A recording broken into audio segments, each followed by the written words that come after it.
ये देखो, ये नौकरानी फिर से इस घर में किस मकसद को लेकर आई है? तू ही राघव की रक्षा कवच है। तू वहां थी, इसी वजह से राघव की जान बची।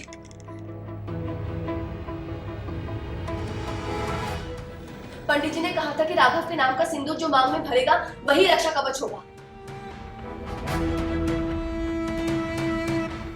अभी मैं पुलिस बुलवा के इसे जेल में भिजवा देती हूँ।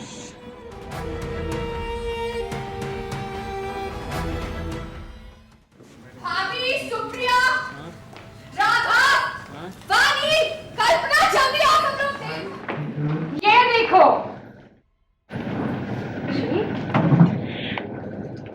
अपनी शक्ल दिखाने लायक नहीं रही तो अपना मुंह छुपाकर घर में घुसोगी।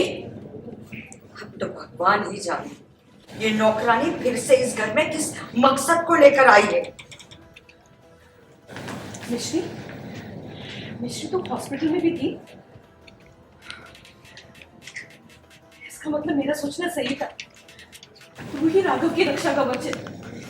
तू वहां थी, इसी वजह से राघव की जान बची। वाणी की वजह से नहीं। ये आप क्या कह रही हो? पंडित जी ने कहा था कि राघव के नाम का सिंदूर जो मांग में भरेगा वही रक्षा कवच होगा। और हाँ पार्वती, हॉस्पिटल में सबके सामने राघव के हाथ से, और वही एक वजह है उसकी जान बचने की। मेरा मन कह रहा है कि मिश्री की वजह से ही राघव की जान बची है। प्लीज, आज हमारे लिए बहुत बड़ा दिन है और मैं बहुत खुश हूँ। अभी मैं पुलिस बुलवा के इसे जेल में भिजवा देती हूँ।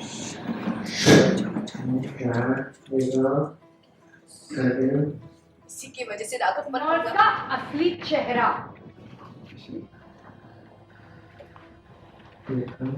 पार्वती, हॉस्पिटल में राघव के हाथ से सिंदूर भरा है वाणी ने, और वही एक वजह है उसकी जान बचने की।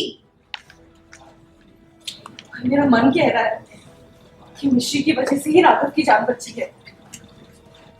प्लीज, आज हमारे लिए बहुत बड़ा दिन है और मैं बहुत खुश हूँ। अभी मैं पुलिस बुलवा के इसे जेल में भिजवा देती हूँ। मिश्री, मिश्री तुम हॉस्पिटल में भी थी। इसका मतलब मेरा सोचना सही था। तू ही राघव की रक्षा कवच है। तू वहां थी, इसी वजह से राघव की जान बची। वाणी की वजह से नहीं। ये आप क्या कह रही हो? पंडित जी ने कहा था कि राघव के नाम का सिंदूर जो मांग में भरेगा वही रक्षा कवच होगा। और अरे किचन